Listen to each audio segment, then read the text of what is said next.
Hello, I'm John Mamias, Executive Producer at CD Projekt Red, and welcome back to our continued development diary series on The Witcher 2, Assassins of Kings, and now the Enhanced Edition.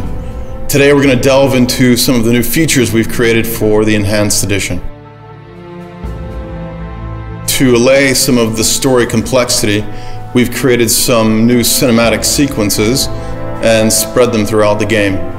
Our partner, Plattige Image, will first talk about the new intro that we've created, and after that our cinematics and art producer will talk about more of the cinematic sequences in the game. Just after finishing The Witcher 1, CD Projekt came to us with the idea of the intro for The Witcher 2, and it was quite a long time ago. It was like 3 years ago, and Witcher 2 wasn't even there. It was just an idea. The intro fills in an important piece of the backstory. Those who've played The Witcher 2 might remember that King Demavend's death at the hand of an assassin is something of a known fact at or near the beginning of the game. The intro shows exactly how that happened, and it shows it in spectacular fashion. From the very, very early stages, we knew what will happen in the intro. We also quite early knew where it will happen, because the idea of the action happening on the boat was very early in the process, and it came directly from CD Projekt.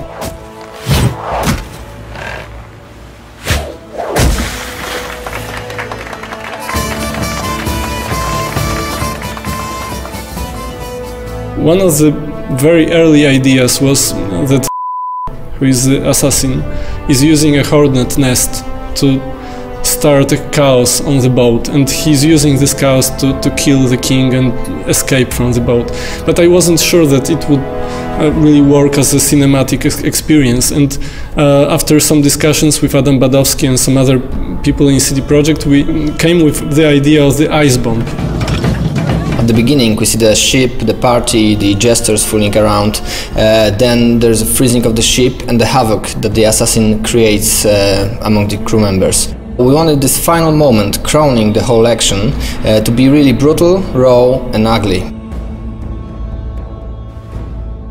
I've realized that it will be so much more interesting and there will be so much more tension if we actually make the assassination during the collapsing of the ship. And this idea was very late in the process.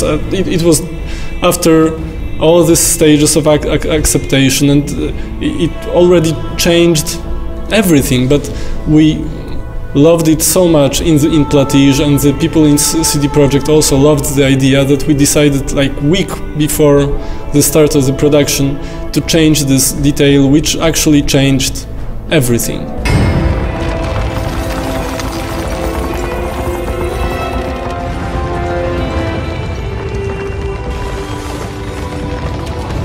You see individual steps, muscle movements, slashes, and twinkles in the eye that express ferocity or fear.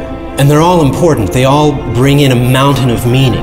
They suck you in and draw you to the edge of your seat, and bam, 3.5 minutes and you know you're gonna have one badass motherfucker to contend with.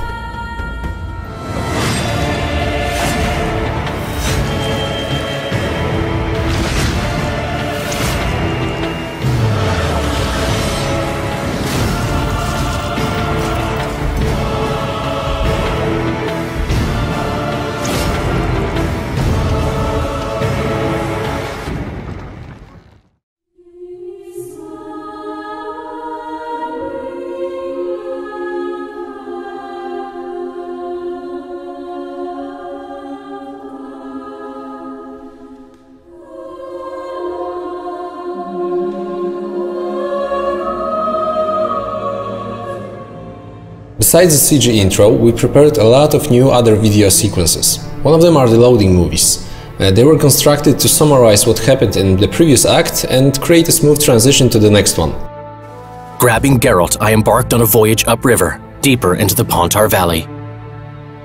We also added 11 new cutscenes, all placed in the various places of the game.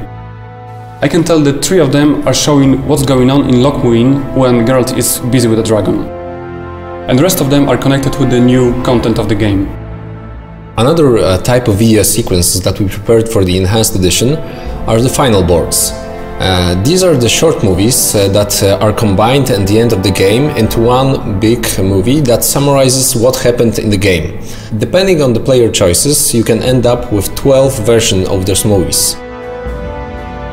Especially for this part of the game, we composed new music and recorded it with a live choir.